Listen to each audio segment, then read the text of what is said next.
Welcome to Buzzed and Baffled, the podcast where the wine is flowing, the stories get weird, and we try our best to keep the chaos to a minimum. Try being the keyword. Before we jump in, a quick behind-the-scenes truth. Producing the show is basically an Olympic sport. Between being the media manager, the sound engineer, the editor, and trying to control her own voice volume, which, let's be honest, Nicole's has the natural power of a small megaphone, things can get a little unpredictable. So if you hear the occasional mic spike, just know it's not your headphones. It's Nicole living her best and loudest life. Disclaimer, we're not experts. Just two curious humans with wine in hand and an enthusiasm for the bizarre. Some topics may be dark, sensitive, or downright strange, so listener discretion is advised. And remember, everything you hear is for entertainment only, so take the story seriously, just not too seriously. And any opinions shared on this podcast are our own and not reflective of any third party. Now, pour a glass, settle in, and get ready to be buzzed and baffled. Get your shit together. This time I did. You saw. I tested did. and tested and tested those speakers. We did. Good work. I did it. It'll never happen again. No. Episode 68 is the only time it's ever happened. And Well- it did take you like 10 minutes. Also, it's probably going to delete when I try to save Oh, it. yeah, for sure. We had a side project we were doing before this, so we get a little sidetracked. I was very proud of our side project, Yeah, though. like, that's a funny idea that I had. But we're back. Mm-hmm. We've had some delicious non-themed nachos for dinner. I put them in a bundt pan, and they were layered. So Yeah. each chip has even distribution of toppings. Mm-hmm. And then you put guacamole in the center, where the center of the bundt pan is. And so you have a built-in dipper. It was like a delicious wreath. Mm-hmm. I'm like, I'm going to make this so often. Uh-huh. It's so simple. That was a really nice bundt pan that you bought, by the way. I got It cleaned out very nicely. No, I got one that's dishwasher safe and is non-stick. I'm not going to get some garbage-ass bundt pan. Because I can add bundt pan to the list of things that you don't have in your kitchen. Okay, yeah. And you're like, do you have a bundt pan? Just like Nicole, I'm not from the 50s. I do not have a bundt pan. Just like you don't have a cast iron cauldron for some reason. No, I don't. So, what did you do today? It was I very was eventful for a both busy of us. bee today. My dad has been all week long. He was putting a floor in our shed in the backyard, which was just a dirt floor. And it just had like 2 pieces of plywood for the door and everything was kind of falling Mhm. apart. We've lived here almost 10 years. I have no idea how long that shed's been there. So he finished with that and I just kind of put the finishing touches on some stuff. I had some spray foam to do Yeah. and Tell him what your finishing touches were. picking up David's spray foam mess. Yeah, David did. He spray foamed things. He spray foamed things. Yep. He sprayed foam from the can. Yeah. Whether it hit the right places No, is up for debate, Yeah. but he tried. you had your own little repair that you made. Mm-hmm. Yep. Yep. Did some work out. So I did that. I cleaned everything up in the backyard. I suspect that she called Bink for help. That was so there must have been a chimney in there, like Yeah. a small wood stove or something, and I patched it with some where the chimney was with some sheet metal, but my little multi-tool saw just died. So I was using goddamn right-handed cutting tin snips. So like it just keeps cutting in a circle. And it was Thursday night at like 6 p.m. And I was like, I'm not fucking with this anymore. So I just put some extra caulk where it came up a little short. She's like, I got enough cock to go around. With Yeah, I got uh-huh. cock everywhere. Caulk Nicole. Perv. Nope, but it is a straight line, even though it's like 2 inches thick. Yeah. And it's just because I didn't want any any Yeah. rain dripping down. I don't care what it looks like. She's It's where actually- my lawnmower goes. She's gonna go make David sleep out there when he's bad. Maybe. And then I came and helped you put lights on the numbers that I helped you put up 2 weeks ago. Because Kyla's like, it would look nice if you put some solar lights behind there. And then we got them up, and it looked like they weren't working. even though they were working before we put them up. So that remains to be seen if they're hopefully, fingers crossed, they'll be on when you get home tonight. I And they hope. just needed some more charge. And if it doesn't, then I'm going to pull the cord out and see if maybe the cord is hung up somewhere. And if it still doesn't work, then I'm going to tell them I want my money back and they can have their shitty lights. Yeah. So I was up on several ladders today, Jaildale, but safety first, of course. I made David spot me here when I was patching the corner of the thing, and I made Nicole spot me. So on Levi's shakiest ladder. No, it was fine. And I've been in the middle of a home remodel. We're entering week 3 of my home remodel. And why don't you tell our listeners and readers how much has been done in that 3 weeks? A door has been put in. The French doors have been taken out and the slider doors have been put in. One window that was the same size in the kitchen has been replaced. And 2 new windows were cut and put in the bedroom, and 1 window was removed. But they did fix the foundation. That's true. I did forget about that. So they did have to pull that foundation out, shore it up. So like week 1 was all foundation work. Weeks 2 and 3 were replacing 3.5 windows. I'm just and a like, door. It would help if people got there before 11. Yeah, probably. But oh well. But I just have to remind myself, he does good work. It's going to look beautiful when it's done. He asks me questions as we go, and we're fine-tuning. Apparently, he and I have the same sweet-ass tool belt. Yep. I know this because he had left insulation just hanging out in the kitchen.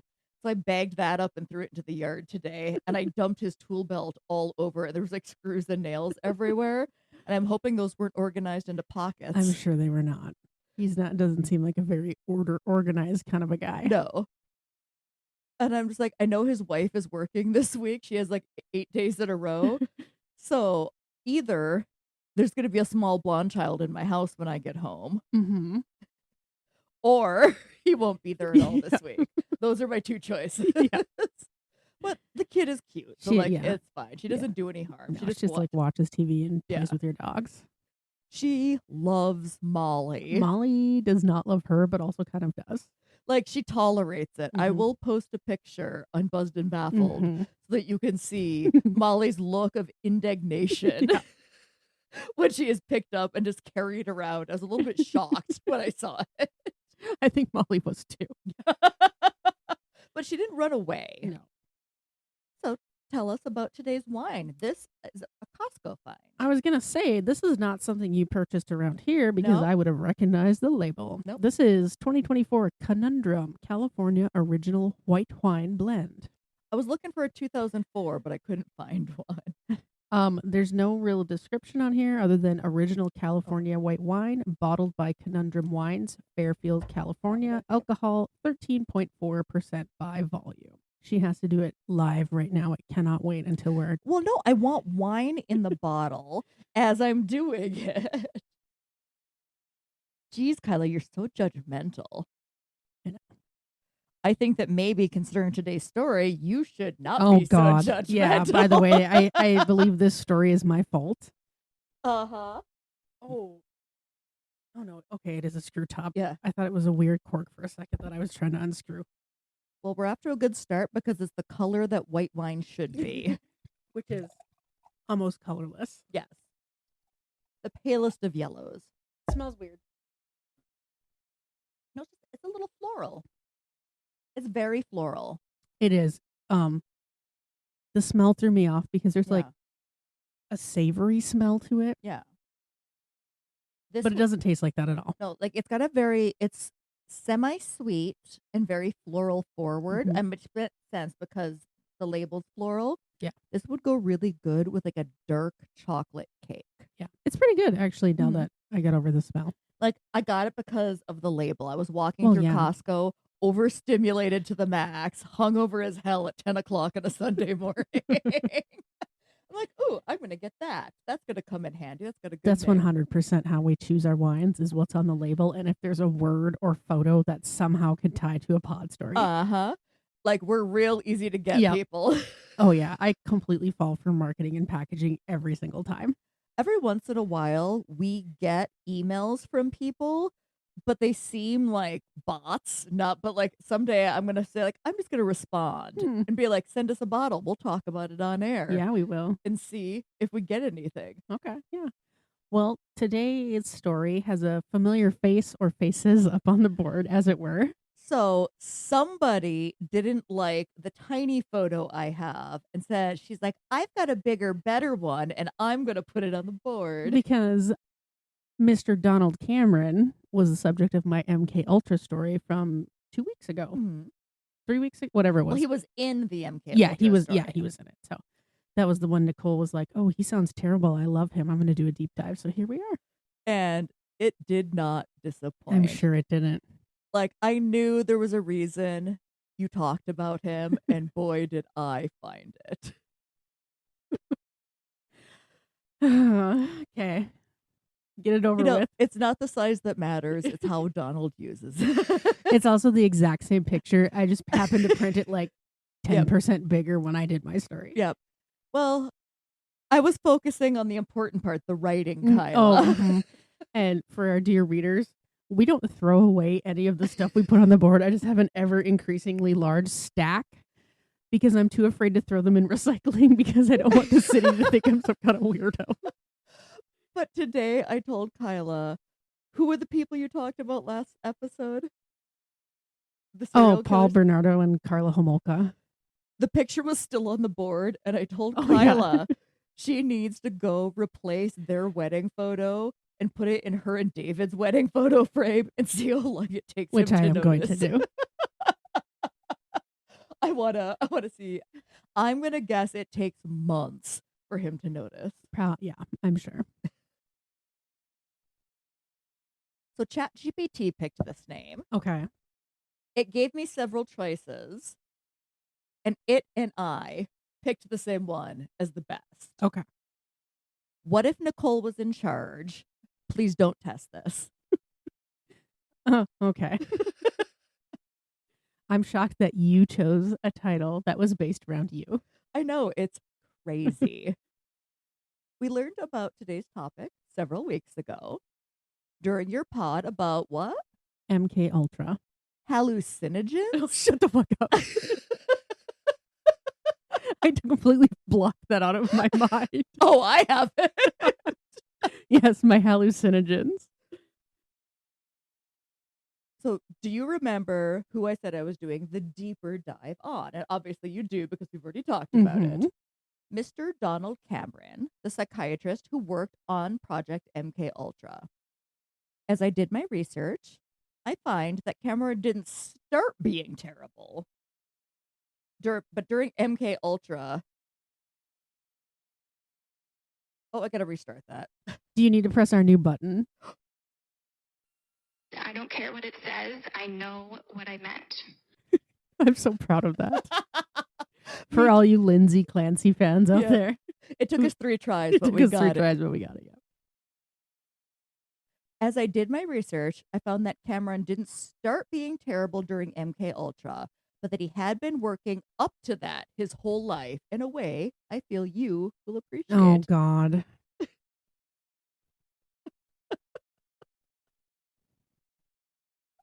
I was like defeated over here in my chair because I already know some fucking meme or some tool that's engraved is going to come out of this.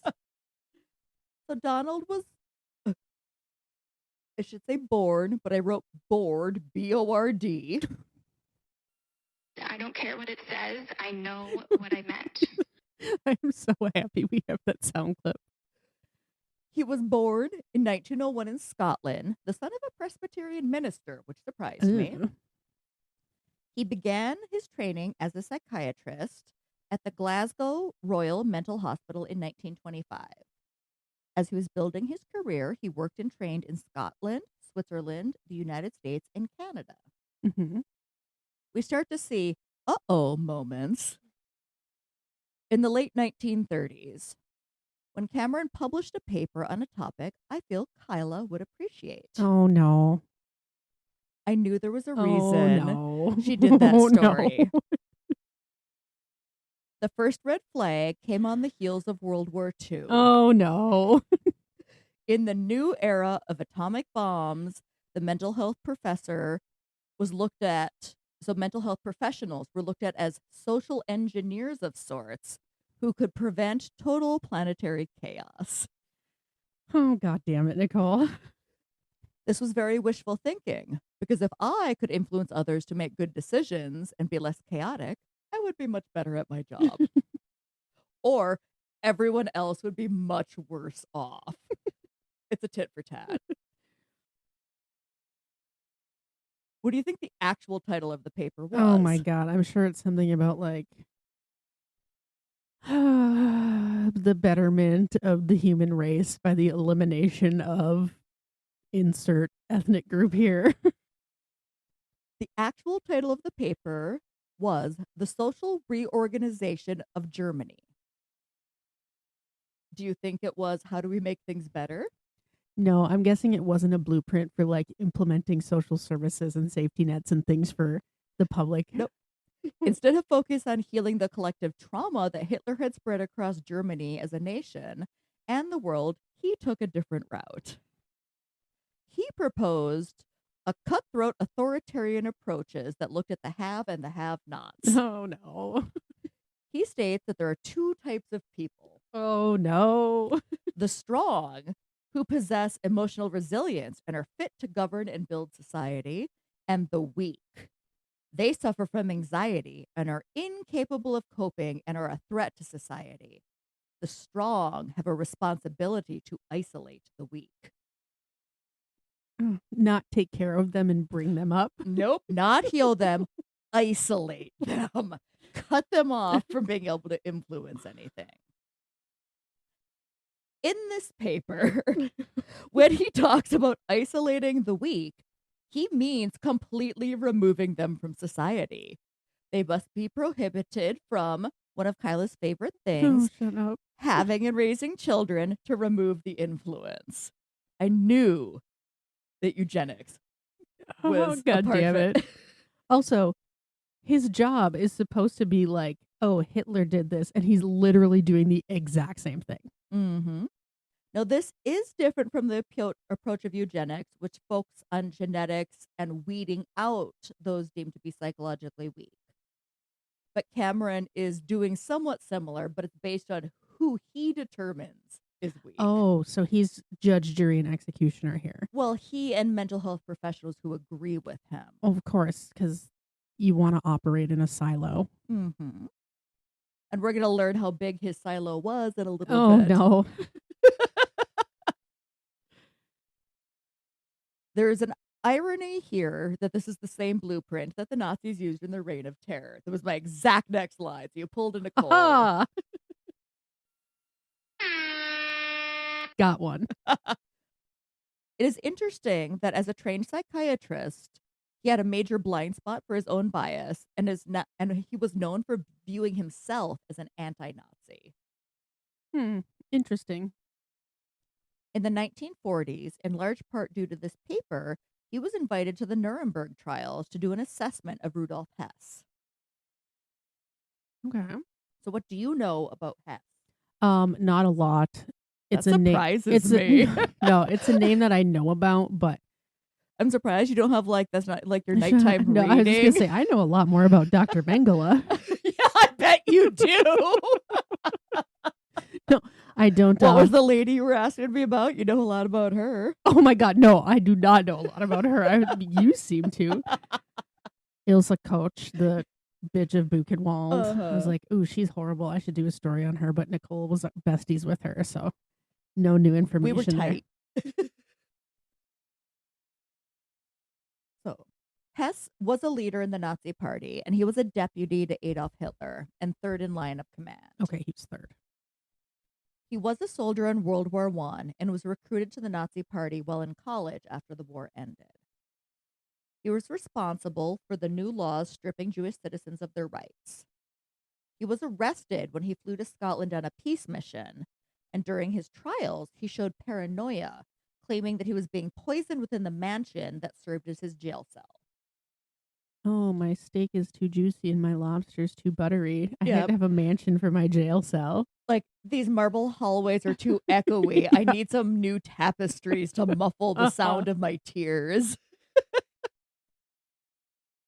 He also believed that there was a secret force controlling the minds of the British government, resulting in their hatred of the German people. Well, I mean, I think they did a pretty good job of that themselves. They didn't need They any help. didn't need any help. Nope. It obviously had nothing to do with all the cities that were destroyed when the Germans bombed No. them. Or the mass genocide. No. Nope. No, couldn't be that. All the soldiers that died, No. all the widows and orphans. Nope. What could it be? Yep.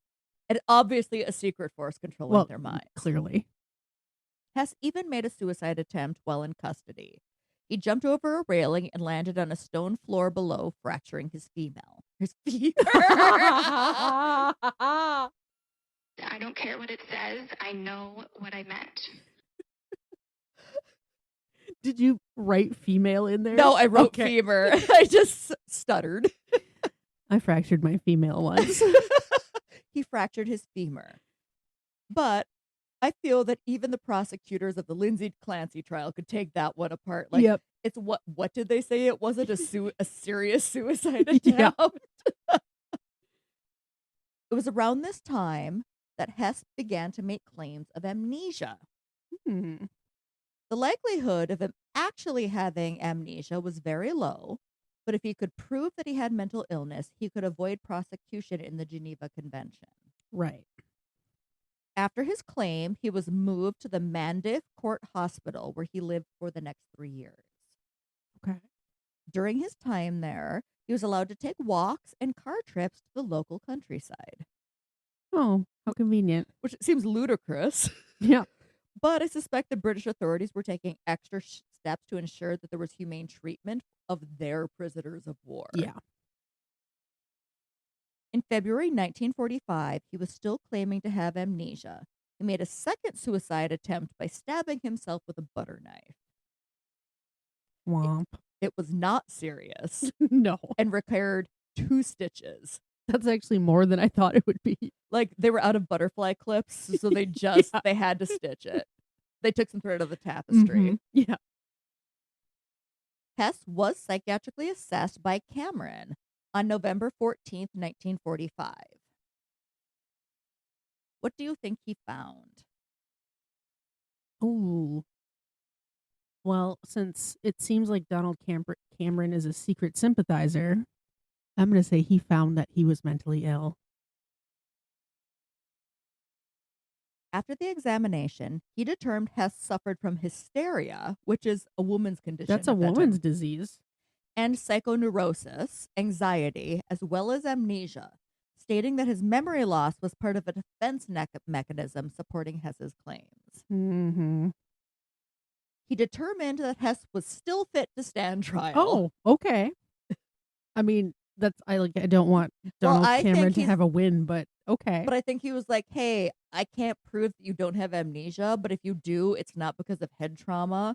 It's because of something else, Mhm. and you still know what you did was wrong. Yeah. Forgetting that you did it doesn't make it better. Mhm. On the stand, Hess admitted he was faking amnesia. Oh, okay. Seems like there would have been a different time to do that, but Yeah.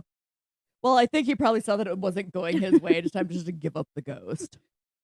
Following the Nuremberg trials, Cameron published a paper called Nuremberg and Its Significance, where he focused on the need to reinstate justice in Germany and creating a framework that could prevent society from recreating the attitudes of the Germans during World War II. the same attitudes that he was trying to separate people with. So as I'm reading like all of this stuff, Mhm. right, I'm trying to see Cameron's perspective through a historical significance lens. Right. Yeah, and I get that it was different and his training was different. Like, your training is different. You're just coming off the tails of World War II, Mhm. and you don't have the hindsight that we have now. Right. But I'm also trying to keep in mind that he's a grade A wackadoo. Yup.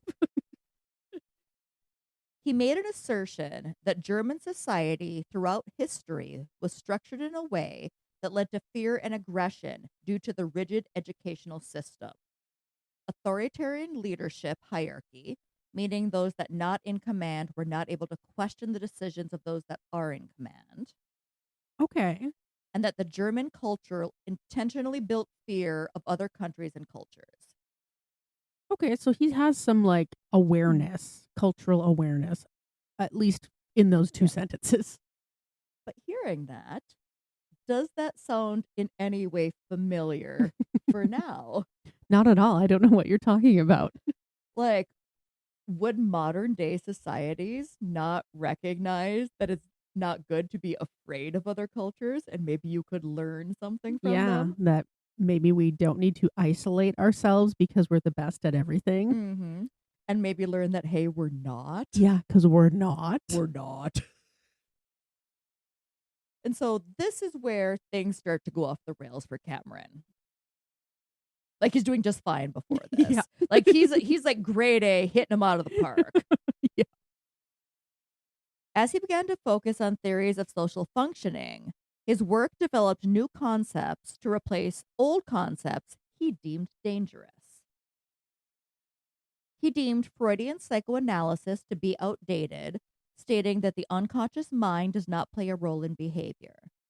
He also rejected forms of governing that focused on heredity, feeling this would allow the weak or aggressive personality types into power. And so at this time, historically, Freudianism was already starting to lose Mm-hmm. favorite and like they're starting to move into behaviorism anyway. So he's kind of riding those Yeah. coattails in the mental health world. Also, like Freud was just like masturbating people as a treatment. So Was doing so much cocaine. also, how come when I go to the doctors and say that I'm unhappy, no one just gives me a bump and a handy? Next time you have to ask him. Hey, Mercedes. Hey, wait a minute. How come? Ask her that. See what happens. She starts typing furiously. She hits like a silent button in her pocket. Uh-huh.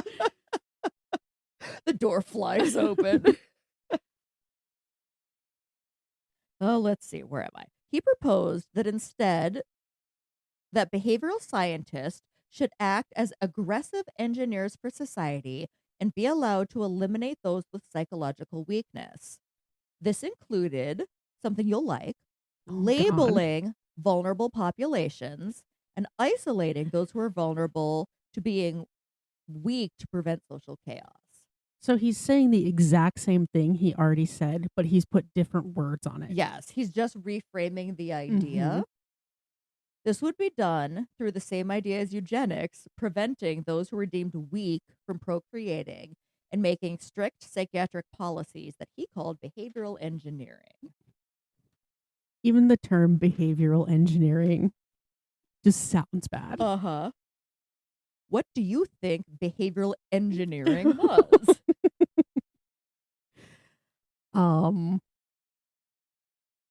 Tests, like doing experiments and Well, what kind of experiments would you bad picture? ones. Like, if Nicole was in charge Is and he she like was social engineering, is what he would she like do? separating children with behavioral issues, like isolating them so they grow up feral? It's so much worse. Oh, of course it is. Cameron rejected the idea of talk therapy and psychotherapy and instead focused on bypassing the patient's free will and the need to reprogram their behavior. Oh no. That's where he was with the MK Ultra, the reprogramming. Do you think he held any professional sway at this point in his career? What year is it? Because I do know he was the president of the APA and the CPA at one point. Canadian, American, and actually like the World Psychiatric or Psychologist Association. He was the president of the American Psychiatric Association and the World Psychiatric Association as he's building these. I do remember that from the MK Ultra. I just wasn't sure where in his career. So it's we were at. like it's now 1957. Okay, yep. Before MK Ultra, He was exploring the benefits of sensory deprivation in the Montreal experiments. Mm-hmm. These are a series of unethical experiments that explored I'm getting there. I don't care what it says. I know what I meant. Coercive? Coercive. Oh, got Yep. it. I feel like that girl on TikTok, and they're like trying to get him to read words in cursive, and they can't do it. But this is some shit I typed. And it's also in English. Yeah. He was exploring coercive mind control and behavioral modification during his time at the Allen Memorial Institute, a psychiatric hospital in Canada, which was part of McGill University. And we can see Allen Memorial Institute up there. Mm-hmm. And she mentioned earlier that it looks like The Shining. Yep. And it does. Go to Yeah. buzzedandbaffled.net. Looks like, what was it called? The Overlook Hotel or something Yeah. like that. Yeah. Go to buzzedandbaffled.net. You can see a picture of the Allen Memorial Institute. It's very gothic. Yeah. In Montreal. Yeah. The subjects of these experiments were patients at the Allen Institute who did not give their consent to be participants in these experiments. Cameron proposed that he could cure illness such as schizophrenia, depression, anxiety, and marital stress with a 3-stage process of wiping and rewriting the mind. Mm. Did you do that to me? I think you might have. Uh-huh. Does any of this sound familiar? Other than me talking about it 3 weeks ago? No, not at all. Also, as I'm reading this, I'm getting it confused with another story I writ Wow. about a terrible psychiatrist.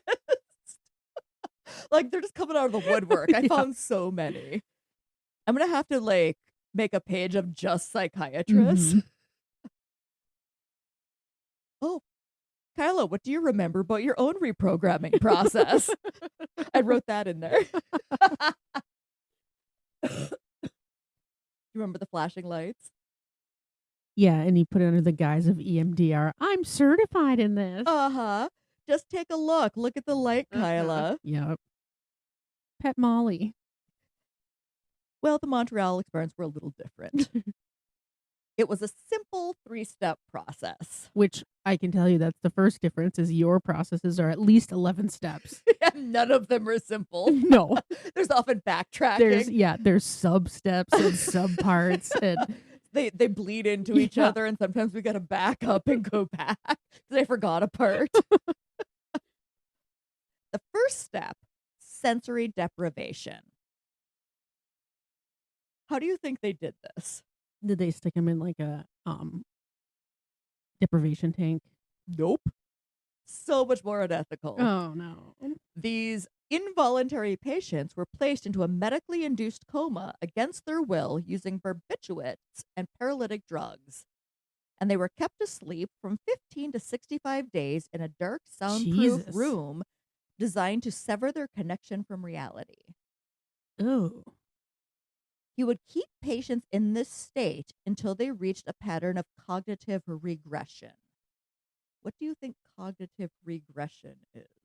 So they're starting to go backwards in their life cycle. Well, sort of, yeah. So they're losing their ability. Yeah. So like if you speak like an adult, you're going to start speaking like your language is going to change. Yep. So You're going to start acting like a younger. they have a loss of memory, a loss of language, and a loss of focus and attention. I think that's happening to me right now. That's dementia. Oh, okay. Once cognitive regression has been achieved, the subjects of the Montreal experiment would graduate to step 2. Lucky them. I wonder if they got cake. I'm going to say no, but maybe a cap and gown. I mean, that's rude. They should definitely, I'm sure they were in a gown of some Yeah. kind. In step 2, there was a chemical and electrical depatterning. Oh, no. Basically, he used electroconvulsive therapy, which is also known to create memory loss. But this had a little extra zhuzh to it. Zhuzh? Yep, I used the correct word this time. Zhuzh. correct vowel sound. Uh-huh. How do you think he zhuzhed it up? LSD. No. He would do the rates up to 12 times a day at 30 to 40 times higher the clinical standard voltage. Oh, so he's just zapping people out of their minds. You would normally have ECT 2 to 3 times a week for 6 to 12 sessions total. Mm-hmm. And that's going to give you memory loss. Yeah. They're just like hooked up. They're just like zap, all day zap, long. Yeah. zap, zap, zap. Oh my God. The focus of the ECT treatments was to induce a seizure. He was trying to do this. In order to make sure that step 2 really gave them the bang for their buck, he paired the ECT treatments with hallucinogens to shatter the subject's cognitive defenses by shattering their ego, which is their identity, and distorting their sense of reality. So on one hand, he says that Freud is a bunch of Right. But then he's like, Bahooey. also, I'm doing this. yes. So once their cognition regressed and they have lost their sense of reality, any of this sounding familiar? No. Cameron moved onto the third and final stage, which he called psychic driving. I did briefly read like one sentence about this, but I didn't want to get into it because I knew this would eventually become a different pod, either for you or me. So I'm very excited to hear exactly what psychic driving is. This is where he proposed that a person who had been wiped to a psychological blank slate could be pre-programmed into what he viewed as a preferred member of society. Oh. How do you think you would therapeutically reprogram, and I'm doing that in air quotes for those Mhm. who can't see me, the memories and behaviors of someone who's been electrocuted and dosed with hallucinogens for the last 2 months? Is he clockwork oranging them and like sticking them in front of videos for hours at a time? Pretty much. I wrote nope because I was going to tell you were wrong. Oh, Regardless. oh, really? Haha. He forced subjects to wear headphones and played loop messages for 16 hours a day for up to 100 consecutive days. Oh my gosh. This is like the time you made me listen to the pod when we were driving. And that wasn't even the same pod over and over again. Nope, it was different pods. I mean, they all kind of sounded the same after a while. Yeah, they did. He would place speakers directly in front of the sitting parties or place them under pillows to play the tapes with looped messages. The first phase of the messages were the negative phase, and these were designed to exploit the patient's deepest insecurities and fears in order to break down any remaining psychological defenses. Okay. And do you have an approximate year that this was? I'm just curious because that's kind of what Ted Kaczynski went through when he was at Harvard. It was around 1957. Okay, this would have been a little bit before Yeah. that.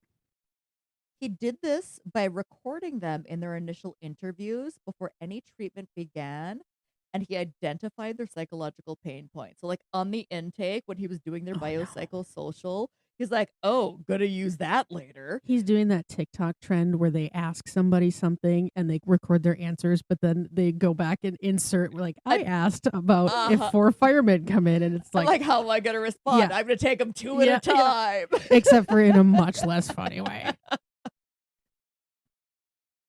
He then turned these pain points into loops. For example, the subjects may have to listen to "You are a bad mother," or "People don't like you because you are weak." Yikes. The focus of this was to cause despair so the subject would reject their old self. The positive phase of psychic driving occurred after the subject had an emotional collapse. Because everything's been not wiped, but Yeah. they've been zapped for 100 days. They're high. They're high. They've been told they're the worst of any human on yep. the planet. And now that's when you're like, oh, your hair is pretty today. Yeah. Emotional collapse is the loss of autonomy, catatonic defeat, and childlike behavior. So seeing the physical regression. Your body has given up. Yep. Once these behaviors were observed, they switched to positive reinforcement loops that gave instructions on how the subject should think and feel. Mm. For example, you are confident, or you will be a cooperative person. I feel like the way you're speaking those things, you've had some practice. Do you recall recording any tapes in the late 50s? Perhaps. Where do you think Alexa got her vocal patterns from? So, what do you think the outcomes of the Montreal experiment were? Well, we're not doing it anymore, so I'm going to say not good. Yep. This experiment was not only unethical, but a complete failure. Yeah, that's not surprising at all. Surprise, surprise, the lack of following actual research methods. There was no control group to compare the results to. Mm-hmm. Did not give Cameron the results he was looking for. The lack of the scientific method was not the problem, however, as he learned that the human mind is complex and not like a tape that you can erase and re-record. Well, that doesn't give any excuse to not follow the scientific method. You can't just be like, oh, it's hard, so I'm not going to do it. Should I make the kids in my research method class listen to this pod Yes. as an assignment? Yes. Stage 1 of their deprogramming. Yes. The patients did not adopt the positive traits he was trying to embed.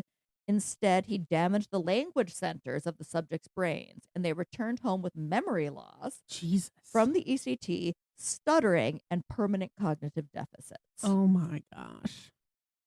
After this failure and rising patient mortality rates, along with growing skepticism from his peers at McGill University, Cameron abruptly and mysteriously resigned from the Allen Institute and returned to New York. It's like when Jeff mysteriously resigned. Mysteriously. Like, oh, I guess I'm not going to do this anymore. Mhm. It's not because he's bad at it. Boy, oh boy. I woke up this morning and was like, this just isn't for me. Mhm. Or like when the old head boss at the job that I was at before that decided to retire. Mhm. Uh-huh. Like the day after a board. It's always like the day after a board meeting. Uh-huh. Fucking Kim. But he didn't leave before he made sure to destroy his clinical records, patient logs, and audio tapes of the psychic driving. Well, because that's what a good scientist does, is destroy the stuff that didn't work and the evidence. So the only way you'll hear those tapes is when I repeat that here on air. From memory. You will be a cooperative person. Too bad we don't have one more button. We could put that in there. We could erase one. It's just gonna be a board of you saying like weirdly cadenced affirmations. Yeah. And one of my maniacal laugh. Yeah. We need to replace the ha ha ha with my maniacal laughter. You'll have to record me as I'm doing the pod. I'll have so to we tell the you clip. something funny, like that you're not expecting from, I don't know, some embarrassing story from my childhood or something. And like you're recording it so that we Uh-huh. can do it. You just have to just do it so it's live. Mhm. Oh, where are we here? Blah, blah, blah, blah, blah. Oh, yep, he destroyed all the evidence. These were obviously the actions of an honest man and not one who was trying to cover his tracks. Yep. I don't care what it says. I know what I meant. It's just like, it's the perfect soundbite. You can use it in so many scenarios. Yep. And Patrick can't come up after us because it's not even him. Nope, it's not even him. Now, this is where our two stories merge. Your palsy acting up. My palsy. I don't want my palsy to act up anymore. Oh, yeah, for anybody who doesn't know, I've been crossing my legs too long when I've been sitting in therapy sessions. I know people are surprised that I cross my legs. Now I have drop footed. I was described as having palsy at my first physical therapy, which I was super excited about. But my PT guy's very nice, so I'm like, I'll go back. That's good. Blah, blah, blah, blah, blah, blah, blah. So MK Ultra was run by the CIA starting in 1953. The CIA became aware of Cameron's work in 1956 when he published a research paper on his work into psychic driving. In this article, he boasted that he had discovered a way to fracture a human being's existing memory and force new behavioral habits onto them, which is a false claim. Yeah, because it didn't work. And there is a problem on many levels. First, that he published this in a peer-reviewed journal. Like, what peers are reviewing this? I want to know what journal this was in. Was it like the Journal of Quackadooery or something? But also, he's the head of the American Psychological Association and the world. So So who's also going to stand up to him and be like, no? There was another problem, though. The CIA couldn't just throw a bag of money at a researcher at a public university in another country Nope. without raising some eyebrows. Yep. So the CIA did the only thing they could do. What do you think that was? They funneled it. They did. They created a shell corporation called the Society for Investigation of Human Ecology. Mm-hmm. The CIA approached Cameron and encouraged him to apply for a grant through this shell corporation. And I looked this up because I was like, come on. The interesting part is that Cameron actually seemed to be oblivious that the CIA was the actual funder of this grant. That's surprising, but also not surprising.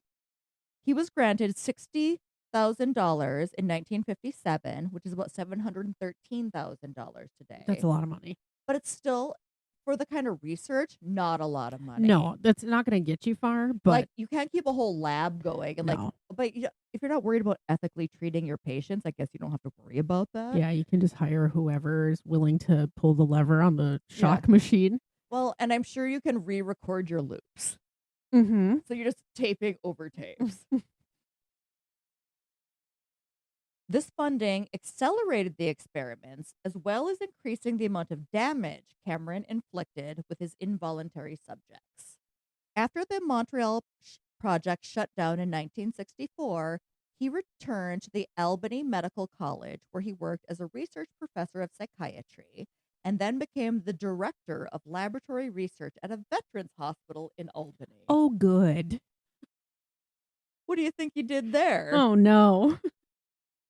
The same BS he was doing before, except for preying on like veterans with PTSD. So, there's a reason why you liked him so much. Oh my God, I did not like him. Here, he continues to study memory loss, sensory deprivation, and cellular aging in order to learn how to biologically manipulate or preserve human memory, which you can't do. No. It's just a bunch of neurons firing, and we don't know. Maybe there's a neuroscientist somewhere who knows, who's obviously much smarter than me and doesn't have a button that corrects and wipes away all of her orating sins. It's not surprising because he thinks he can do whatever.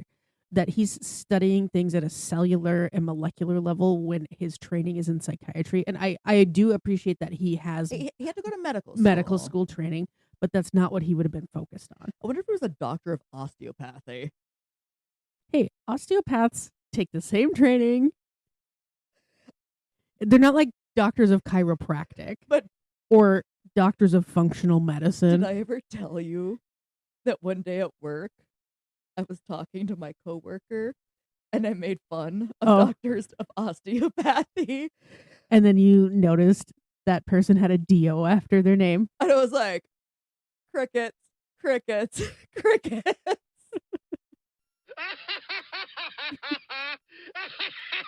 This is a perfect opportunity for me to do. While recording, you hit Command and period key. Close enough. Nicole is presenting false information to you, dear reader. She's clipping out things because she hit the wrong button. I'm trying to put in live edits, so if I do have to shorten something, I can. Oh, you're just shortening the lead up to the ha-ha. So for the haha. That's fair. But I think that command only works if you're only editing as it's going and not doing everything else as you're doing it. But I have a little note there, so at least when I'm looking for it, I can find it. Do you think that his research became any more ethical after his departure from the Allen Institute? No. It was not. I'm on fire today. He continued to target vulnerable populations as subjects using elderly veterans at the VA who were suffering from dementia Oh, good. to test antipsychotics on memory loss and injecting RNA into them to see if there was any memory improvements. Sir, as I just talked about, you have biology training. You are not a molecular biologist. You are not a biochemist. Your training is in psychiatry. And while I appreciate that he did have some classes in undergraduate and medical school, he is not trained to be injecting RNA looking for results. It's also like he's trying to start an MLM and he's like, hey girl, I have an anti-aging treatment for you. This is LSD and Yeah. electroshock therapy. It should be noted that he was actively ignoring the Nuremberg Code. Yeah. Which the very Nazi trials that he was a part of made. His experiments ended abruptly on September 8th, 1967, when he died of a heart attack hiking with his son at Lake Placid. Bummer. I wonder if a giant alligator I hope burst so. out. I hope and Betty ate White him. was like, get him. That's my pet, or whatever the hell she said. The story of the Montreal experiment and MK Ultra did not die with Cameron, however. While both he and the CIA tried to cover their tracks by destroying files that provided proof of their crimes, it was leaked to the media in 1974. Did you go over this already? I did, yeah. That was someone kind of found out, and then through a series of FOIA requests and finding misplaced documents. Yes. Yeah, so the New York Times published a front page expose about these illegal mind control experiments. But Dr. Cameron was not initially named. Right.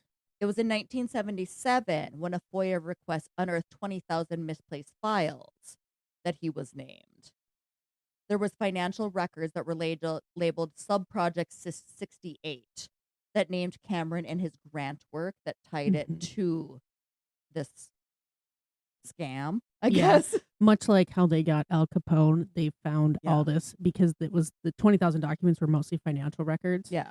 And that's how they found individuals who were involved, the shell corporations and things like that. So between 1979 and 1988, the patients of these experiments began to fight back. The first was Velma Orlikow, who we can see up there. Cameron gave her massive doses of LSD. She and 8 other patients launched a lawsuit against the CIA after the FOIA discovery. Velma had entered treatment in 1957. She was 33 and coping with the loss of her first child and had signs of depression. She was put into induced coma once for 18 days and another time for 29 days. She was then subjected to rounds of ECT and LSD injections. She was in treatment for 3 months. That's so much in 3 months. Velma's daughter has recounted to the press how the experiments impacted her grandmother. I said daughter, obviously it's her granddaughter. She indicates that it would take her 3 weeks to read a newspaper, a week to write a letter, and a year to read a book. I'm like, How long have you been reading The Midnight of Good and Evil, Kyla? Since we were in California in February, and I'm like 100 pages in. So we know that there are obvious effects.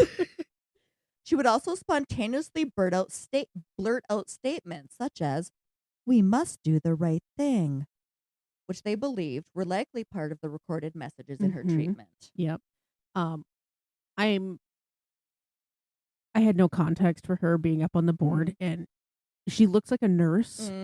So I thought she was like part of. So, I mean, I'm not glad that she wasn't because she went through some horrible things, but. You're also glad that she wasn't ethically barren? Yeah. Yep. In the end, after a 10-year legal battle, 9 of the patients received $750,000. And I'm assuming this was split between them. I'm sure. At this time, Cameron was already dead, and he never had to take responsibility for his crimes. Fucker. It needs to be pointed out that from the very start, Cameron embodied the very characteristics he claimed to be against within the Nazi Party. Mhm. And I'm like, projection, anyone? He started his career by condemning the authoritarian approach of the German government, but then went on to violate the human rights of those he deemed to be the outgroup, the same way that the Nazis did. Mhm. While the Nazis targeted ethnic groups and other minorities, Cameron targeted mental health disorders. Hello, eugenics, our old friend. Ugh. I wanted that to be more sing-songy, but I don't know how the tune goes. That's okay. I'm sure you do. I do not. I don't know what their national anthem is. No, that's like a song. It's like an old 70s I know. song. It should be noted that during all the time that this was happening, he was still the head of the American and Yep. Psychiatric Associations. His charisma and self-confidence, paired with the clout he got from being a part of the Nuremberg trials, gave him credibility. Even though he had like literally zero scientific Background. Yeah. prowess, ethics. It should also be noted that he benefited from the culture of the 1950s and 60s, Yes. which was very paternalistic. Mhm. Well, you can like just looking at him, if you imagine generic guy in the late 50s who's in Yeah. charge of something, Yep. that's who it is. He has the confidence of a cis white male that we all know and Mhm. love. He was viewed in professional circles as an untouchable power, which made him the perfect cover for the CIA. Ah, yeah, I suppose. It's ironic that the ego that made him famous in professional circles also prevented him from understanding that he was actually working for the CIA. He believed he was grant funded until his death. Hmm. He never bothered to question who has an interest and money to fund what I'm doing. Mhm. Who else could possibly think this is useful work? Uh-huh. Since his crimes have been uncovered in the 1970s, medical books and organizations have stripped him of his accolades. He is now the poster child for violations of the Nuremberg Code and informed consent. His name has been removed from all buildings at the Allen Memorial Institute. It should be noted his portrait is still there, but they took off the name placard. I mean, take down the picture too, people. It's one Mhm. more nail you got to pull out of the Yep. wall. McGill University has removed all digital mention of him from their official websites. Well, good. The McGill Health Center has stated Cameron acted independently. However, he was an employee of the university and the head of the department. Yeah. That's you can say they acted independently all you wanted, but Mm. like people there knew what was going on. The American and Psychiatric Associations did not strike his research from the record books, but have scrubbed any praise from their records. Oh my god. To save face, I assume. Mhm. And they shifted blame to the CIA. Sorry people, he was doing this long before the CIA was Yep. involved. Some positive outcomes did occur. It was the death of paternalism at the APA. The mindset is no longer doctor knows best. Mhm. There's a strict rules of informed consent. I mean, that one psychiatrist should pay attention to that Yep. because I think she missed that part of the reading. And there is now an institutional review board, which was created in 1974 in response to what other super unethical experiment do you think? The ones that you always talk about, the prison experiment. The Tuskegee syphilis Okay, experiment. that was It's- gonna be my it's- second yep. guess. And so all research has to be reviewed to ensure that ethical practice is followed. Mhm.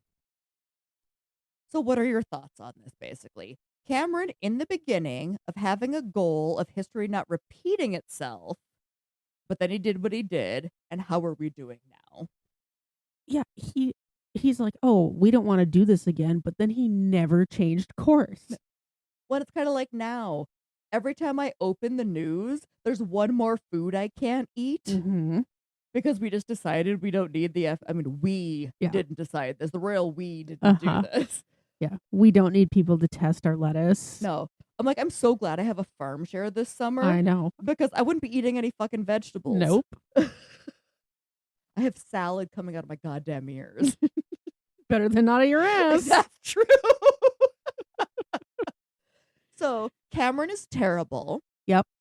I need to make a portrait of him where he like looks like the devil and we can hang him next to your mushroom lady. Yeah. Do you think he qualifies for stupidest man review? I think he does. We haven't had one in a while. Let me pull up yield spreadsheet. This is only the third one we've done. We're really slacking in our stupidest man. So the first one, hubris. 10. You didn't even need me to read it? Nope. Bravado, loud confidence, risky behavior, unnecessary flexing. He was probably like, I'm the boss and that's the way it's going to be, but I don't, and maybe he did. I don't see him like flaunting. So we have 0, quiet and rational. 5, talks big, sometimes delivers. 10, all talk, catastrophic fallout. Maybe like an 8 or a 9. I'm just saying 9. Okay. I'm giving it a 9. Sexism and misogyny, outward beliefs harmful toward women. He wasn't necessarily, it was mental health people, not women. It didn't seem like I'm sure he had. So I'm going to give it like a 3. Yeah, he probably had misogynistic views, and that's allegedly. Yeah. I'm making that up based on what I heard, but he did have female patients. He had male patients, so I don't think that's what he was focused on. Decision making. How bad were the choices? 0, solid judgment. 5, questionable. 10, this could have been avoided in 2 seconds. 10. Like if you had just set he up literally said we shouldn't do this anymore and just did it. Yep. Self-awareness. So this is reversed. Mm-hmm. Does he realize he's the problem? 0, he's a self-aware king. 5, occasional clarity. 10, 0 insight, blames everyone else. He's not quite a 10. No. But he also didn't know that the CIA was the one giving him money. Right. So he's over 5. Yeah. I would say maybe like a 6. Okay. Yep. And that's just based on the information that we have. Collateral damage. 10. 10. You don't even need to know. I mean, it took poor Velma a year to read a book. That's a 10. Doubling down. Did he correct course or make it worse? 0, apologize and change. 5, half apology, still messy. 10, kept digging like it's a personality trait.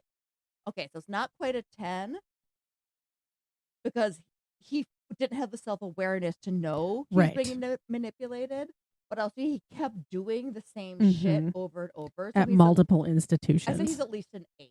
8, I can agree with an 8. Yeah. We don't have any tiebreakers. So he is he our stupidest man? He's number 1. So number 2 is Bruce Lindahl, your serial killer, and 3 is Michael Rockefeller. Okay. We have a new champion. So I don't get the crown back for worst story. No, I'm but you do have a new champion. But I have crown for stupidest man. Yep. I'm going to save this file right now so I don't lose it. Again. Yes. So next week we're actually recording 2 because we will be gone for the Labor Day weekend, but don't worry, dear readers. Yep, we'll always be there for you. We will have something. So while you're on the float in Ontonaga, you can look at us and listen to us. Live drunk, recorded drunk. It'll be like stereo. Take your pick, yeah. So what's your next story gonna be? I haven't decided, but I know I'm gonna pick something that's a little on the lighter side because I haven't done one, and I have a whole huge list. It might be a twofer where I do 2 shorter stories, but I haven't exactly decided which ones. So I do have 2 in the hopper. The next one, I do have one, but the other, it's also a psychiatrist, so I'm not going to do that one. And I don't remember what the other one is. It's in the car. I can go look. Okay. Just so that I know. But I also, maybe tomorrow, since I'm off tomorrow, I could do a dive on the one that I asked you about because it's delightfully terrible. but like in the funniest fucking way. Yeah, I have Rube sent me a couple of things, and she's like, "This story is fucking dumb, and you should do it." So I'm gonna take a look and So see what I do have. you have one that's a 30-minuter and we each do a 30-minuter for Labor Day? Well, yeah, so I would have to do mine, but yes, I can have. So I have 3 30-minuters, so I can combine 2 for my episode next week, and then we could do. Yeah. Yeah, we'll figure it out. You wrote this in fucking Windings. To the next pour and the next plot twist. I don't care what it says. I know what I meant.